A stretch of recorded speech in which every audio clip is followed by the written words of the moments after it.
আসি পরের খবরে। আতঙ্কের নাম মা উড়ালপুল। ফের একবার ঘটে গেল মর্মান্তিক দুর্ঘটনা। বিশ্বকর্মা বিল্ডিং এর সামনে পরমা আইল্যান্ডগামী লেনে এক বিপজ্জনক বাঁকের মুখে নিয়ন্ত্রণ হারিয়ে দুর্ঘটনার কবলে পড়ল বেপরোয়া গতির গাড়ি। সূত্রের খবর, বৃষ্টিতে ভিজে থাকা রাস্তায় নিয়ন্ত্রণ হারিয়ে গাড়িটি সামনে থাকা অপর একটি গাড়িকে সজোরে ধাক্কা মারে, আর সেই গাড়ির মুখ উল্টো দিকে ঘুরে যায়। এই ঘটনার পরে গাড়ি ফেলে পালান চালক।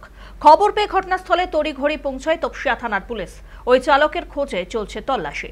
ইতিমধ্যে দুর্ঘটনাগ্রস্ত গাড়ির ডেটা সংগ্রহ করেছে পুলিশ, তবে আপাতত কারো হতাহতের খবর পাওয়া যায়নি। বারবার মা উড়ালপুলে বেপরোয়াভাবে গাড়ি চালানোর অভিযোগ উঠেছে। শহরের অন্যতম গুরুত্বপূর্ণ এই উড়ালপুলে রাতে দিনে নিয়ন্ত্রণহীন গতির গাড়ি রীতিমতো আতঙ্কের কারণ হয়ে দাঁড়িয়েছে সকলের কাছে।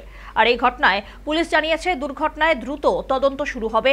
এই মুহূর্তে সিসিটিভির ফুটেজ খতিয়ে দেখে চালকের পরিচয় জানার চেষ্টা চালানো হচ্ছে।